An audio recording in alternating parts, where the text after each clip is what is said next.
যুদ্ধবিরতি নিয়ে যুক্তরাষ্ট্র ও ইসরায়েল যত গোয়ার্তুমি করছে ততই কঠোর হচ্ছে ইরান। এবার এই সংক্রান্ত আলোচনা পুনরায় শুরু করার জন্য আরও কঠিন এক শর্ত দিয়েছে তেহরান। CNN এর সঙ্গে দেয়া এক সাক্ষাৎকারে ইরানের এই কঠোর শর্তের কথা জানিয়েছেন দেশটির এক শীর্ষ কর্মকর্তা, যা মেনে নিলে কার্যত ডোনাল্ড ট্রাম্পের সমস্ত অহংকার মুহূর্তেই ধুলোয় মিশে যাবে। এ সময় যুদ্ধ পুনরায় শুরু হলে যুক্তরাষ্ট্রকে একটি অন্ধকার গলিতে ঢুকতে হবে বলেও হুঁশিয়ারি উচ্চারণ করেন তিনি।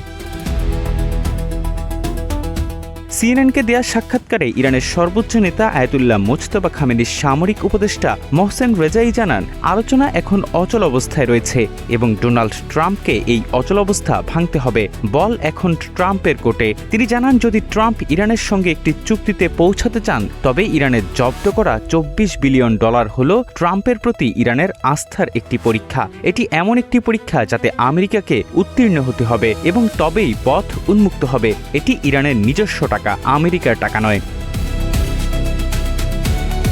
জানা গেছে, ইরান যুক্তরাষ্ট্রের সঙ্গে অন্তর্বর্তীকালীন চুক্তি স্বাক্ষরের পরপরই $12 বিলিয়ন অবমুক্ত করার দাবি জানিয়েছে এবং বাকি $12 বিলিয়ন পরবর্তী ধাপে দেয়ার দাবি করেছে।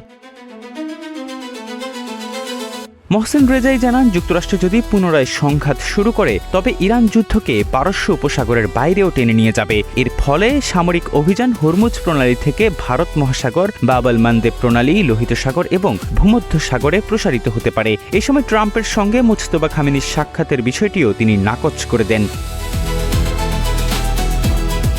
হরমুজ প্রণালী নিয়ে রেজাই জানান, ইরান ও ওমানের এই গুরুত্বপূর্ণ জলপথের উপর সার্বভৌমত্ব রয়েছে, তাই তারা যৌথভাবে এটি পরিচালনা করবে। সমুদ্র পথ দিয়ে জাহাজ চলাচলের জন্য ফি বা মাসুল আদায়ের দাবিটিকে তিনি টোল বলতে অস্বীকৃতি জানান। তিনি জানান, ইরান মূলত রক্ষণাবেক্ষণ ফি নিবে, কারণ প্রণালীটি ব্যবস্থাপনার খরচ একা ইরানের বহন করা উচিত নয়।